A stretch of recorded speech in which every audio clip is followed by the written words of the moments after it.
Good evening, everyone. I'm David Selberg, CEO at Hospice of Santa Barbara. We have literally 1,000 plus folks watching this evening, participating from all across the world. So thank you all for spending this time with us. And I'd like to give a special thank you to some of our supporters this evening who have made this possible. They include the Natalie Orfila Foundation and Lou Buglioli, the Ridley Tree Cancer Center, Santa Barbara Foundation, and Robin and Roger Hemovitz. All are sponsoring our entire Illuminate Speakers series, and we're deeply, deeply grateful to them. And now I have the pleasure to introduce my colleague and friend, Charles Caldwell, who will share a few items before we begin. Hi there, David. Thank you so much. I'm very excited to hear what Sharon has to share with us tonight. We really just wanted to share with you that the Illuminate series was created as an offering to the community as a free event because we were all going through so much. The way that we've been able to support this is through incredible support from people like you. We'd love it if you would consider donating to help support this series so that we can keep it going and have some more amazing speakers like Sharon. Go to hospiceofsb.org and you'll find a link to be able to make a donation. David, back to you. Thank you so much, Charles. And now I have truly the honor to introduce our guest speaker this evening, Sharon Salzberg. Sharon Salzberg is a meditation pioneer and industry leader, a world-renowned teacher, and New York Times best-selling author. As one of the first to bring meditation and mindfulness into mainstream American culture over 45 years ago, her relatability, demystifying approach has inspired generations of meditation teachers and wellness influencers. Sharon is co-founder of the Insight Meditation Society in Barre, Massachusetts, and the author of 11 books, including the New York Times bestseller, Real Happiness. So without further ado, we present to you Sharon Salzberg. Sharon, thank you for being here. Well, thank you so much for the invitation. I'm truly honored to be with you all. And we've had several instances, as you know, David, in the last several days where we get together, we had a rehearsal. So you actually all feel like old friends now. Oh yeah, here we are again. It's our nightly meeting. How great. And now we've invited several other friends to attend with us. So it's really wonderful. And one of the ways I sometimes start these presentations these days at our time in the world is by talking about the fact that I had a book that came out September 1st. It was supposed to come out in June, but it was postponed because of the pandemic. And that interval, I had a few people read it, just a few. And one friend was reading it. And so now this is maybe a month into the pandemic, as is known in our experience. And this friend was tremendously anxious. He was just overcome by anxiety. So he said to me, he liked the book well enough, but he kept reading the examples and thinking, that's what made you anxious? Wait till you see what's coming down the pike. So I went back to the publisher and I said, would it be okay with you, since there's now this delay, for me to write a new preface that would somehow ground the book and everything I had written, which was all pre-pandemic, in our current reality? And so they said, fine.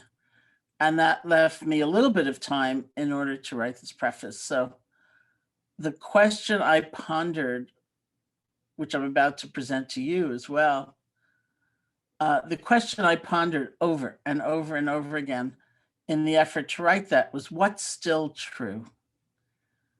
In a time of such tremendous upheaval and shattered expectations and loss anxiety and just like the tremendous not knowing, I said, what's still true? In other words, what am I relying on?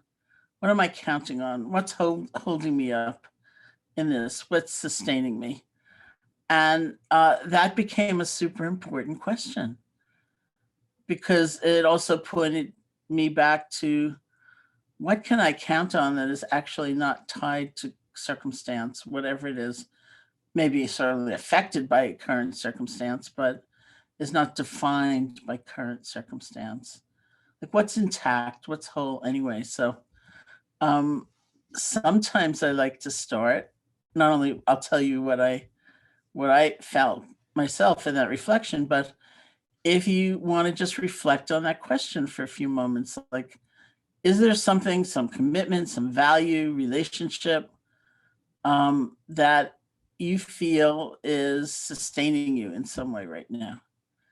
And if not, maybe some activity. Is it getting out of nature? Is it looking at the sky? Is it remembering to breathe? Whatever it might be. If something arises, you can write it in the chat if you feel like it, or just write it down on a piece of paper, or just reflect, see what comes to mind. So we have love, we have trust in the universe, we have walking my dog, my lovely coworkers, community, my children that I have love to give. These beautiful responses. Nature, of course. Sunrise walks, chocolate. I like that. Yoga, creativity, volunteer work. I mean, you can all just watch these go by. It's very beautiful. My faith, birds. And as you're filling this in, I just want to say that I've also done a slightly different but very related exercise with groups of people who we call caregivers. And I always think there has to be a more potent word. People who are really on the front lines of suffering, either in their families or in relationships or work, their professional lives, who are really upholding society as we are needing it to be, and are often unheralded or uncelebrated. And so in that exercise, we asked people to do what we just did, like write down. It was a journaling exercise, but it could be done otherwise. Write down what really keeps you going, what helps you get perspective, what helps you remember to breathe. And in the next column, look at what you just wrote down and see if you have a comment on it. And this actually happened once. I was working with a group of people, and somebody had written down getting out in nature. Just helps me so much. And then the next column, I swear this is true, he'd written down, of course, I haven't done it in about 7 years. So the obvious possibility is that you think, oh, you know what? I have some resources that maybe I'm not utilizing. And it would be good, whether it's thanking somebody or acknowledging their help or letting them help, or giving somebody a smile, whatever it is that is really, is something that really lifts you. Let's remember it, and honor it and utilize it in some way.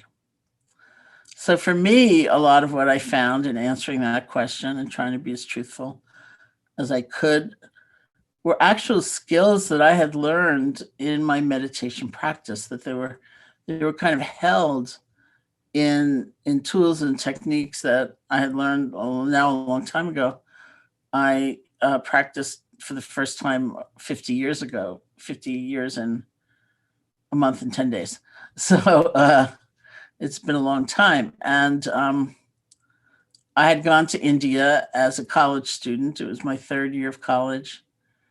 And I created an independent study project because I was interested in learning how to meditate. And I was going to college in Buffalo, New York. I didn't see it anywhere. And so just created this project, and they approved it. So off I went. And meditation was always presented to me as a skills training. It's a way of learning to pay attention differently, so we don't feel so fragmented. If I was going to describe myself in one word, at the age of 18, which is when I went to India, I would say fragmented. We can feel like the parts of ourselves have come together more. We feel more whole. We can access that which feels whole, even in challenging and difficult circumstance. We learn how to be less scattered, less distracted. And that maybe was the first skill that I realized that I was counting on, that there were ways that I had learned that would help me be more centered. And this was very important. Not to dismiss thoughts and feelings or feel like I need to annihilate them or get rid of them in some way, but we all could use a little space, right? So that we don't take every thought or feeling to heart. We can look at things with some bigger sense of spaciousness or perspective. We can decide, we can be empowered in that space to decide what we want to pick up, what we want to pursue, what we might well let go of in some way. So classically, when you're trying to establish that, often in meditation practice, if that's the way you're trying to deepen it, you choose a certain object of awareness, which could be anything.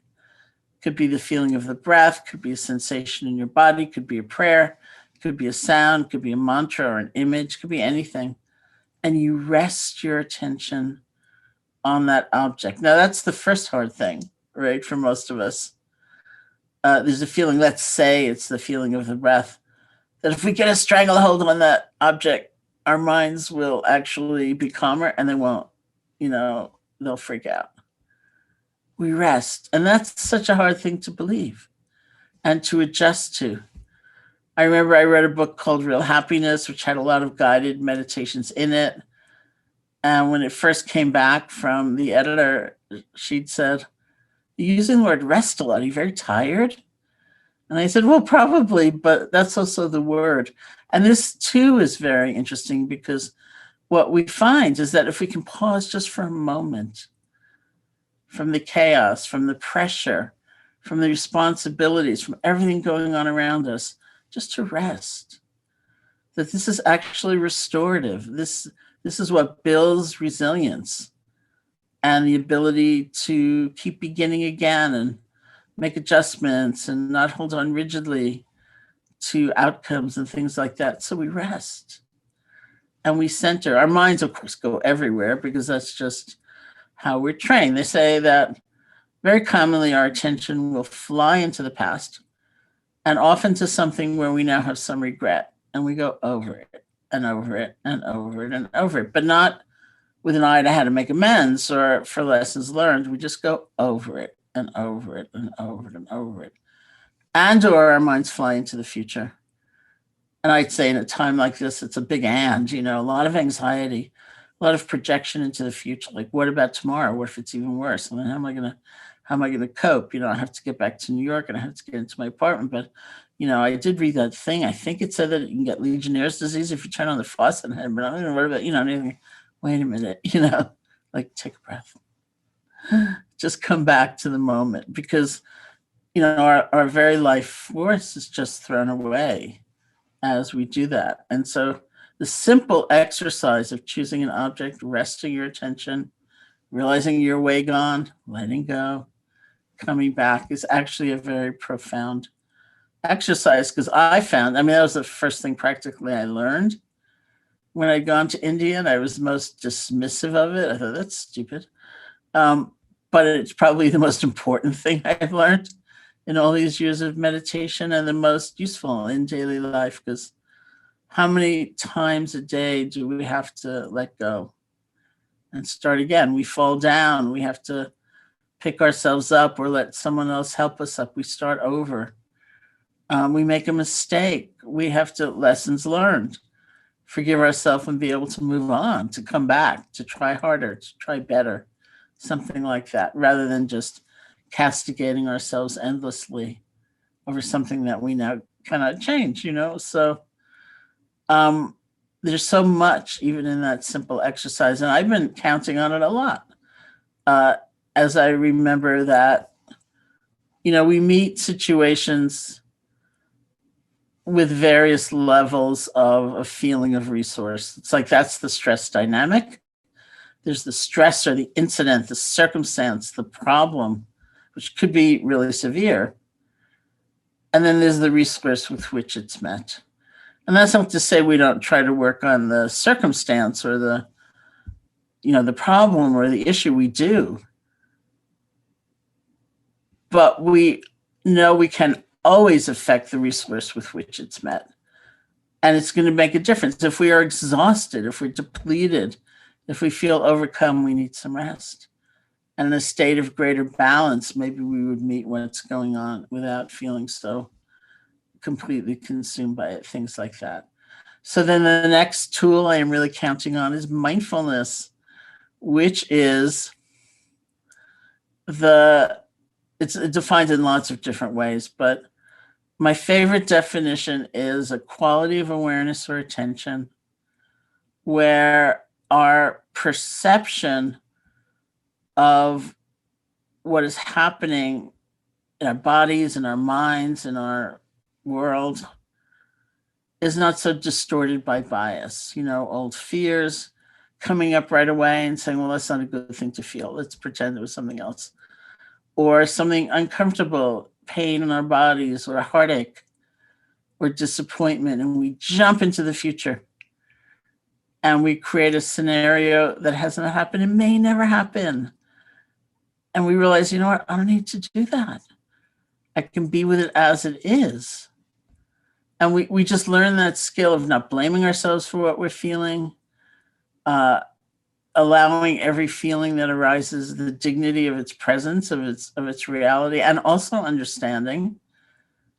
We make a lot of assumptions in life and have a lot of self-limitation, and so many things come up that we don't need to take to heart. We don't need to take so seriously. So it's a balancing act where we can be fully with what is and not blaming ourselves. Like, you've been meditating for 50 years. Why do you still feel that? Not at all, And in that more spacious appreciation, we are empowered. We have options. We see creative possibilities. It's like my favorite definition of mindfulness probably came from this article I read in the New York Times many years ago. It was a pilot program bringing mindfulness into the schools quite some years ago in Oakland, California. It was a 4th grade classroom. So the journalist asked one of the kids, who's like 9 or 10 years old, what is mindfulness?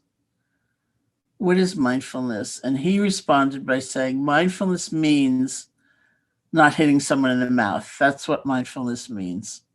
And I thought, what a great definition of mindfulness, because it implies what? You're feeling angry when you're starting to feel angry. Not after you've pressed send on the email, not after you've exploded at somebody, but as it's just building. It also implies a certain balanced relationship to the anger. If you get consumed by all the various feelings that come and go all of the time, you'll likely hit a lot of people in the mouth because life can be so frustrating. But at the same time, if you hate what you're feeling and you're wanting to hide it and you want to deny it and you want to make it go away, we just get tighter and tighter and tighter, and then we'll explode. So that doesn't actually work. We say mindfulness is like a place in the middle where we can acknowledge whatever is there in an open way, but also with some space. And that way we can act on it, let it go, whatever our discernment and understanding leads us to. I think of, I have these friends of an organization called the Holistic Life Foundation, which brings tools like yoga and meditation to the inner city schools in Baltimore. And they told me a story about a little girl, which I just love the story. She was younger, a little younger than this kid in Oakland. She was maybe 7 years old, and in a bad situation, and the kids would often tease her and in fact bully her, but she was the one getting into trouble because she would like knock out a kid. She was a real fighter. And they taught her how to meditate. And then one day they walked into some public space like the auditorium or a cafeteria, and she had another little girl up against the wall holding her by the throat. And then she looked at her and said, you're just lucky I know how to meditate. She dropped her. She went off and sat in a corner and like composed herself. You know, it's just seeing possibilities, and they're very real. And so I've been counting on that a lot, an ability to not avoid painful feeling, which there's certainly enough of, but to be with it, in a healthier way, where there is some space and there's an ability to look and actually in some way take an interest in it. I think if we look at the heart of anger, we will often see a feeling of helplessness hidden in there, you know, and the anger feels so much more energized and so on. But if we can come to that place of helplessness, then we can channel the energy of the anger without like burning up in it, and have the ability, even with a small gesture, reaching out to somebody or doing something that doesn't feel so ineffectual. The heart of a lot of desire or greed is loneliness, and so many things we come to understand from being able to pay attention and open to everything that we feel. I also want to say that the other part of that, and for some people quite difficult as well, is opening to joy and remembering to take in the joy. And we need, I think, such a kind of collective understanding of how to be with suffering and not hide it, not hide others who are having a difficult time and so on. But many of us have a pretty distorted relationship to joy and wonder and delight, which is also happening. And sometimes we're so distracted we don't take it in. And other times we have these like wildly perfectionistic standards. Like I often tell this story about a friend taking me to this area in Washington, D.C. called the Basin, where there are many, many donated cherry trees all in like a cluster. And when they blossom all at once, that's cherry blossom season. So it's like a big tourist thing. So one year I was there and my friend she was so insistent, we have to go to that area. We have to look at cherry blossom season. So I was really busy, but fine, it was great. And we went and I just thought it was so beautiful. I just kept looking at these delicate pink blossoms and so many of them. And then my friend said, "Oh no, it's past the peak." And I thought, "Oh no, I'm having a bad experience. This is not as good as it should be. It's past the peak." Right? So that is a real obstacle. And then I think also if you are confronting genuine pain, your own or others, if you're bearing witness in some way, it feels wrong often. It feels we have too much guilt. It just feels wrong to take in the joy, or certainly to look for it. And yet I always come back to that question: how do we continue on? How do we sustain an effort? How do we not burn out? How do we not just feel depleted all of the time? And I think this is a part of it. It's a part of replenishing as well, just as rest in its own way is a part of replenishing. And then the last skill that I'll talk about, which is maybe meant more to me than anything, is connection. And it's like loving kindness, it's compassion. And I often think it's a very strange attribute of meditation because it looks like the most solitary activity imaginable. It's like you may be all alone as you practice. You may have your eyes closed. But somehow in that ability to go deeper, we come to almost like a bone deep cellular embodied understanding that our lives have something to do with one another, that we live in an interconnected universe, that what happens over there doesn't nicely stay over there ever. It comes over here, and what we do, where we put our energy, what we care about, it matters because everything ripples out. It all really matters. And in some ways, the pandemic, of course, is showing us the terrible face of that and the the beautiful face of that is compassion, that however alone we feel, we're actually not alone. And that this is a deep knowing. I always used to look at studies that talked about like social connection and social networks as a big factor in healing in these different clinical conditions. And I always used to think, well, it can't just be numbers. Like I only have 2 friends, I need 4. It must be some inner sense of belonging to a greater whole, of being a part of a greater whole. And I think this is the genuine experience that happens, as we just look, because it's part of what's true and it's part of what we see. And, the ways, of course, we can probe our experience and try to see that more clearly. When I would go into a organization or a workplace to teach, my favorite question was always, how many other people need to be doing their job well for you to be able to do your job well? Because lo and behold, we're counting on a lot of people. Look at that. I was talking to the head of a hospital not too long ago, a physician, and he said to me, what I'm feeling like so much more appreciative of these days is the cleaning staff. And I thought, well, yeah, we live in an interdependent universe. And maybe just the last example I'll give of that before we do some meditation together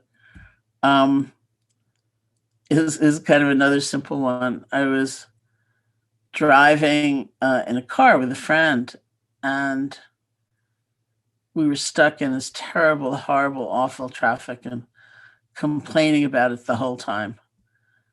And then my friend turned to me and said, well, we're the traffic too, They're probably complaining about us. And I thought, that's right. It's like that sense of I'm in the center of the universe and you are the other. You live on the margins. You interlopers who are in my way, slowing me down, go away. I own the road, after all. It's mine. Because I'm the center of the universe. When the centrality of myself and kind of the otherness or the marginalization of others, when that dropped away, we're all the traffic. And we have a problem, which is traffic. So maybe there's a collective understanding to actually being able to tackle these problems when we are starting from that basis of this is we, right? And this is what we have to do together. And so there's a kind of balance in that as well, which has been really sustaining and very important for me to recollect. So I want us to do just like a 5-minute meditation, okay? So we actually have that experience of quiet together. If you want to sit comfortably, you can close your eyes or not, however you feel most at ease.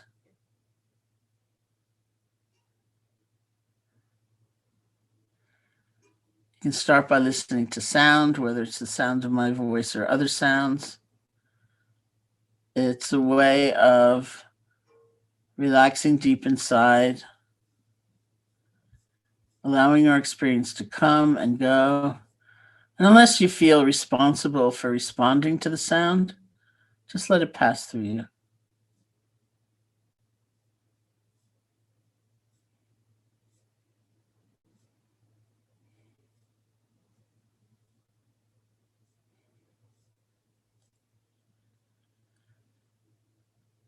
And bring your attention to the feeling of your body sitting.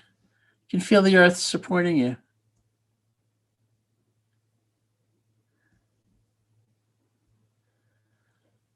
Feel space touching you.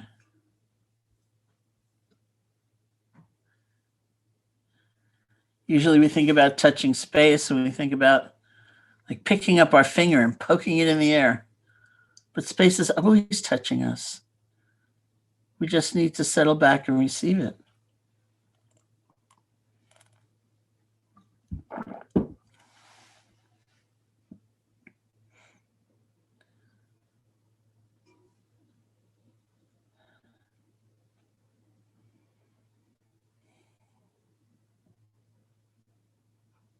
Bring your attention to your hands and see if you can move from the more conceptual level to the world of direct sensation.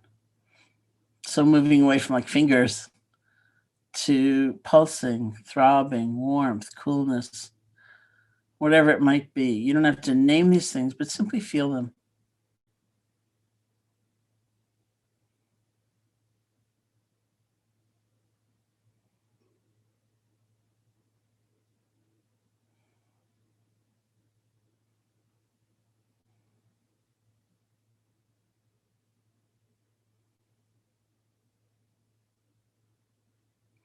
And bring your attention to the feeling of your breath. Just the normal, natural breath, however you feel it most strongly, at the nostrils, at the chest, or the abdomen. You can find that place, bring your attention there, and just rest. See if you can feel one breath.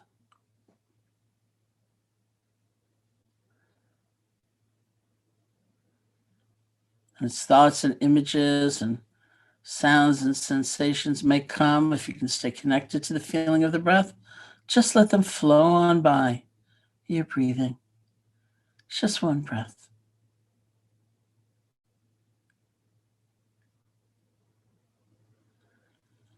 If something picks you up and carries you away, you get lost in thought, spun out in a fantasy, or you fall asleep, truly don't worry about it. That's the signal. See if you can let go and just come back to the breath.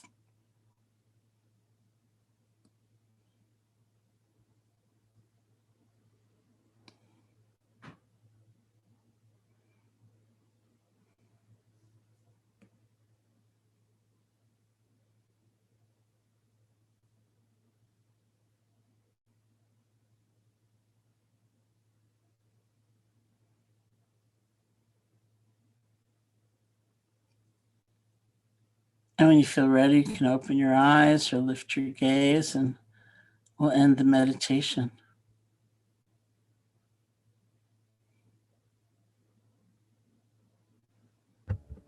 So thank you so much for all that. And I'm going to turn things back to David. Thank you so much, Sharon, for your words and your open heart and your wisdom and that meditation. Thank you. Thank you. Now I have the pleasure to introduce members of our panel that represent the best of our Santa Barbara community, I feel. Mary Beth Carty, Jackie Marston, and Dana Vandermeer. And Mary Beth, I think you'll be moderating our conversation tonight, so I'll pass it over to you. Thank you all. Thank you, David. And thank you, Sharon. That was really so calming and reassuring. You shared a wealth of resources with us, and it's like an existential toolkit, and we are just virtually a captive audience. So we need this. For me, I suspect I'm not alone in this. The combination of COVID and the isolation required by it and political upheaval has just been the formula for extreme psychic distress. And that's just this stark reality of how divided we are as a people and how our relationship with truth has suffered. But this feeling is exacerbated by a 24-hour news cycle that just keeps bombarding us. And the shrapnel of headlines just continues to further the fragmentation of our attention. So it is really like living with monkey mind all the time. How do we ground ourselves in the moment, remaining aware and astute, but disarming our protective guard? You talked about the letting go muscle. How do we do that so that we can arrive at some level of equanimity and integrate a practice into our daily life that allows us to be still and find compassion? It's a tall order. It is a tall order in a lot of ways, but something I also learned in my meditation practice was every moment counts, and the fact that if you can come to a balanced state and then you lose it, that's okay. That balanced state counts also, and then you learn how to come back. And there's a lot in what you're asking. I mean, for one thing, I think balance is not all that attractive a word sometimes, I think, in mainstream culture. It sounds a little boring, but it's also very important. Maybe it's a balance between caring for others and caring for ourselves, or caring for others and working to try to make their lives better. And through wisdom, realizing just the limitations of the universe. Like I was once saying to a group of people, if I were in like complete control of this universe, it would be so much better a world. And somebody, I guess, doubted me and called out, "Are you sure?"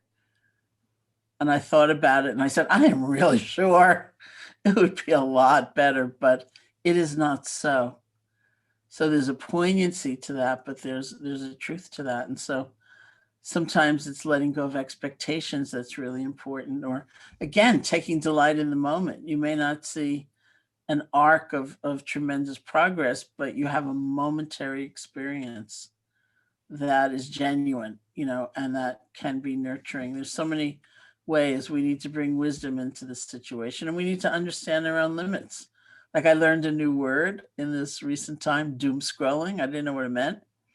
Then I was interviewed by the New York Times about it, and the journalist said, one of your colleagues, another meditation teacher, recommended you for this article.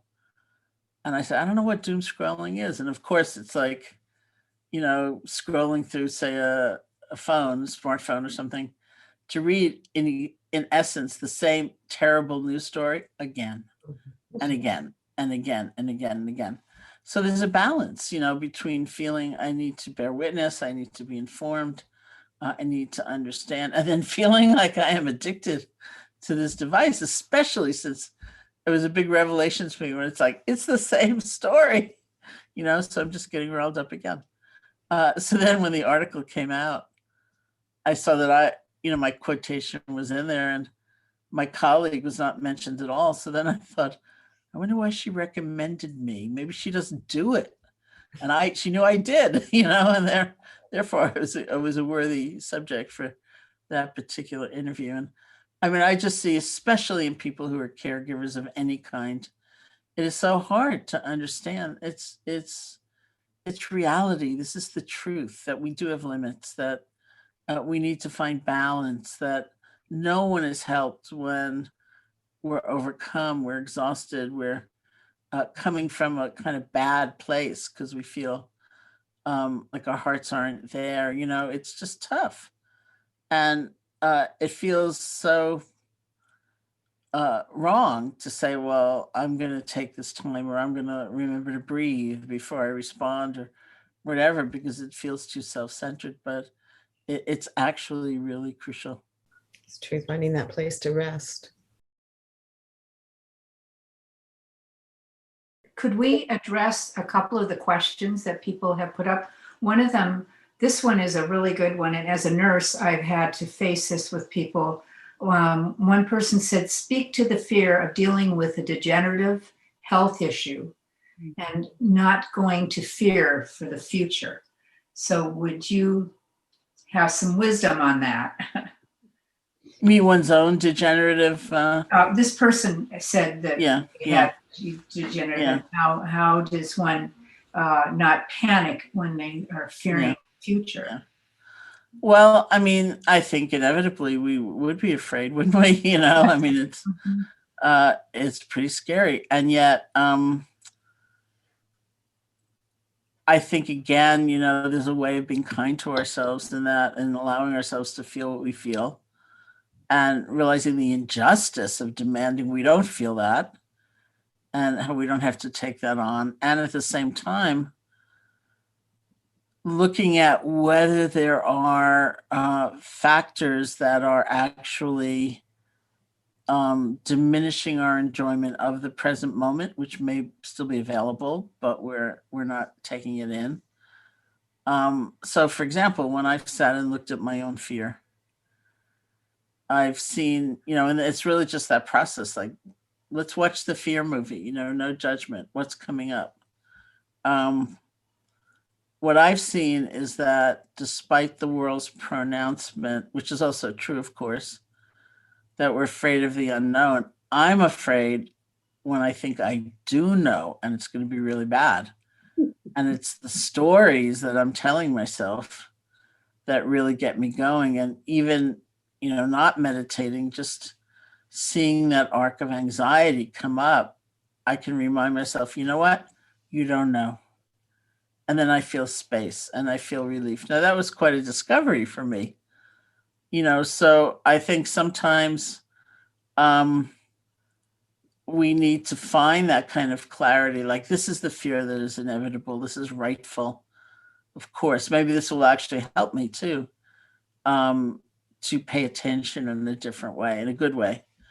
But then there's also the element of fear that is it's like being defeated before you start and deciding all the most dire things are the only things that are going to happen, and just catastrophizing, which many of us have the habit of doing. And then the moment to moment, day by day enjoyment that is still possible, or relishing something, or reveling in something, somebody's caring or love or conversation or something like that. I mean, I know right now it's of course extremely hard, but that's taken away when we are just lost in the stories. And so we do have that kind of power of mind to be able to learn to distinguish. And it's a training, it's like if you're interested, then you see where you can find an available method that seems kind of interesting to you, and practice it. And that's what it takes. Thank you. You've added some wisdom to my toolkit. I appreciate that.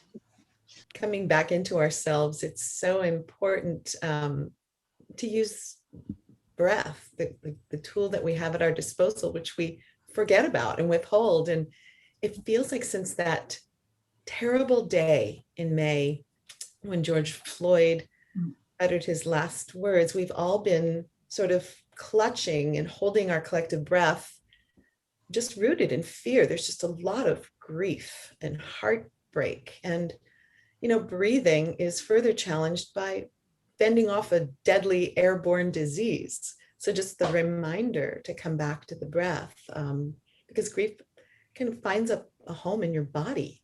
And it stays there, and that shows. And I'm thinking of children are really aware of that. I had my 2-year-old grandson say to me, "Nana, does your heart hurt?" It was just very poignant. And I had to explain to him that it was okay. It's going to be okay. But yeah, that's another way to find our own healing. I would say a friend just told me that his 2.5-year-old grandson at the end of 2020 said, "There's something wrong with everything." That was a very profound comment. I have a 6-year-old grandson who's doing mindfulness in school on Zoom. And he told me the other day, he said, "Nana, we practice mindfulness twice a week now on Zoom with our teacher in kindergarten." So I found out from my daughter today that it's part of the regular curriculum now in the Goleta Union School District, teaching mindfulness to children. And my grandchildren really like it. So now 3 out of the 7 are doing mindfulness. And so we've had conversations about it, and it has seemingly alleviated a lot of fear and anxiety that they've had about the pandemic. Because in the beginning, they were very fearful that everybody was going to die. And now they're much more relaxed because they're doing the breathing and the mindfulness at whatever level. Doing this more than twice a week yourself, right? Jackie. Jackie does it daily. Yeah, Jackie does it daily. I would say the thing, I sit down and I start and I'm quiet. My brain's going all over here and all over there. And I'm not even working anymore. But I really get, when I give myself permission to get, it's a practice. it's not something I'll ever be good at, or that my brain will never ever stop going wherever it goes. Actually allows me to breathe. I have to give up judgment. And if I can give up judgment of me, then I can give up judgment of other people and other things. But every day I go, and this is a practice that you do every day without an expectation that I will be good at it. And I like to combine it with Celtic prayers, but part of that just brings in nature for me, because you talk about the 4 elements, but you can do it however you want. It's being quiet. I always say, sit your butt down and be quiet, and start noticing your breath. And when you don't, you just start over. And yeah, there are times I think, oh God, oh, really? Start again? Yes, start again. I'm a good coach to myself these days, I must admit, because I know my mind's going to go somewhere else, and that I just have to keep practicing it. And it has, I would say, it has helped me through the whole pandemic as well. Just, it's one of different things. You know, it's also swimming outside in a heated pool and noticing hawks right above me. It's like you have to create sacred space in here to notice those things. So that's one of the reasons I do meditation every day. No one's going to create space for me. Yeah. No, it's very, very beautiful listening to you. One of the things I always tell people, which is difficult for us in general, is that it makes sense to want to evaluate your meditation practice, see if it's worth doing, seeing if it's worth continuing. But the place to look is not at that formal, let's say 12 minutes a day or 40 minutes a day, however long you're sitting down or walking, that dedicated period.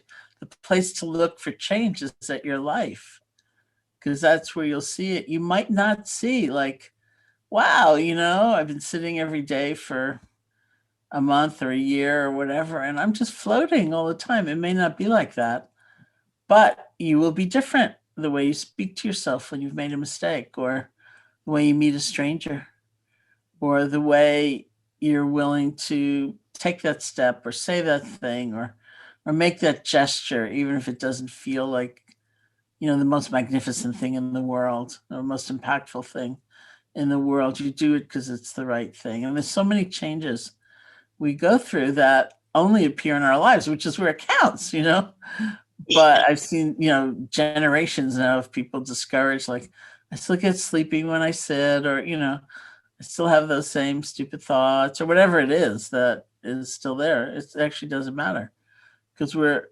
relating to everything so differently and with so much more kindness and so much more awareness, that we're fundamentally changing, which is kind of great, There's a wonderful use of meditation and mindfulness too, and healing trauma, specifically with children. And Dana, you mentioned your grandson's practicing that in 4th grade. And I know the boys soccer team in Thailand got through that horrific 18 days stuck in a cave by using the tools of meditation taught to them by their coach. You mentioned that in your book.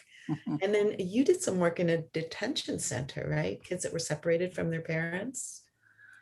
I didn't do work like on the border. I did work leading meditations for that situation. Yeah, and partly what happened was that I was in an airport and I was looking at Twitter, and somebody tweeted to me the suggestion that the word in Pali, the language of the original Buddhist text, is metta, M-E-T-T-A. That means loving kindness. So usually, of course, we use loving kindness, but somebody wrote to me and suggested that I do a minute of metta for the kids in cages at the border. And so I said, well, I'm only going to be home, for like 3 days. I'll see if I can write a script, like a little one, a short one, and then lead it. And I happened to be at another airport when I did it. and I led it, and all these people joined, and it was interesting seeing people's reactions, because some people sort of blamed me that it was just like an empty gesture, and I just said in response, first of all, these things are hard for me to look at. It's hard for me to be there. It's hard for me to open and actually pay attention. And something like this, connecting to something bigger, like the force of love, the possibility of inclusion, it helps me actually be there, which is the way I would then take action, which is what people were saying, like, why are you just doing this? You need to take action, and you need to do this, and you need to do that. And I said, this is how I can take action, is by actually reinforcing the strengths I need in order to pay attention fully. And I need that connection to something bigger, because otherwise I think my own anguish or my own distress is playing a really central role in whatever I might offer. And I'm not sure actually how that affects the offering. I would imagine quite a lot. And so I want to be able to connect to the biggest understanding, the biggest space of love that I possibly can, even if my action is like kind of minute, or very specific. I think it could be coming from that place. Yeah, that situation has been, well, all of this has been hell for empaths. As Roshi Joan Halifax wrote in her book, Standing at the Edge, this notion of empathic distress is so great. And it's just trying to move using that act of loving kindness to find compassion in action. It's a practice, as you said. It's a practice, and it starts, I think, with just some inspiration to try. So, empathy also, we don't think of it really usually, but first of all, it's so lacking in the world that it's really a precious thing when we find it. But sometimes, it does lead to a kind of distress or exhaustion if we over-identify with the person, or we lose perspective. We forget about ourselves again, and the truth of limits. And so much comes back to balance is the most reinforcing and powerful quality we could be developing in order to sustain our work. There's a question I'd like to bring up because I just read it. My friends who seem to be very happy with wholesome families don't meditate. Do some people simply not need to meditate? That's probably true. I mean, there's this beautiful quality that's sometimes talked about called sympathetic joy, which is actually feeling joy in the happiness of others rather than witnessing someone's success or good fortune and falling sway to the voice that so often arises inside of us that says, ew, I wish you had a little bit less going for you right now. Like, you don't have to lose everything, but if the light could just dim a bit, I'd feel better. In contrast to that, you're really happy for this other person's happiness. And I think we all probably know someone who has that quality naturally. They just have it. And for most of us, it's not that natural. It takes a lot of self-reflection, thinking about what we might be holding on to, what were we afraid of, all kinds of things. And then we certainly can come to a place where it's more natural. But I just look at those people and I think, wow, you just have it. And I think that's the case with a lot of beautiful qualities. Sharon, there was another question that was posted earlier. It said, how do I grapple with some friendships that have become unfulfilling? Apparently this person said these are part of her support system, and now their friends, they seem to have changed and they're thinking differently about the world, and this person's struggling spending time with them. So it's an opposite situation of, everybody seems, particular family seems everything's fine, they don't need to meditate. So how do we address that issue when there's unfulfilling relationships, or I've even had toxic relationships in my life? How do we deal with that? Do you have any more tools in your toolbox for that? Yeah, I'll try. Of course, this is very hard, and it's almost the characteristic of our time, or a very stressed out, difficult time. And I would say a few things. One is I learned that there was a difference between love and compassion on the one side and spending time with somebody on the other. That we're actually not compelled to reconcile in the sense of, okay, now we're going to live together again, or we're going to spend time together again. Sometimes it's not safe. Sometimes it's not smart. And to realize that this doesn't have to deny a real power of love and caring in our hearts. It's just discernment. It's trying to find some balance. So that was one thing. And having permission for that, I felt much freer to really offer compassion to somebody. And then you have to just see, I think each relationship has a different kind of contract almost about speech and how much we're going to communicate and how truthful we're going to be and how vulnerable we're going to allow ourselves, what we're allowing ourselves to reveal. And if it feels correct to you and appropriate, that is one of the most, I think, useful ways we can address somebody. It's just, we're just describing our own experience, including things that the world might label as vulnerable. And that's the irrefutable truth of what we're feeling. And it's not accusatory, and it's not demanding someone else change. It's just saying, yep, this is how I experience things. There we are. And perhaps in some situations there will be a more genuine communication. Perhaps not, but it could be. Or Well, just send them lots of meta. Always. It's really the foundation. we could talk all night, but unfortunately we've run out of time. Oh, But thank you for everything that you've given us. This has been truly a treasure of resources that we will put to use. We've got work to do here, people.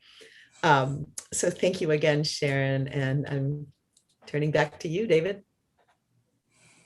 Thank you so much, Sharon Salzberg, for being with us this evening and talking and sharing. And also thank you to our panel members, to Mary Beth Carty, Jackie Marston, and Dana Vandermeer. We're deeply grateful that you could participate with us tonight as well. We are very, very pleased to be able to offer to all of you the Illuminate series. But we couldn't do this without your help. So please consider a donation to ensure the future of this series by using one of the methods shown on the screen here in front of you. And also, please visit our website, shown here as well, hospiceofsb.org, and sign up for our upcoming Illuminate series events, which we have. These are all freely offered to everyone, but pre-registration is required ahead of time, and it's very easy. So again, thank you, Sharon, and thank you all from all over the world for being with us tonight and participating. Have a good evening or day. Good night.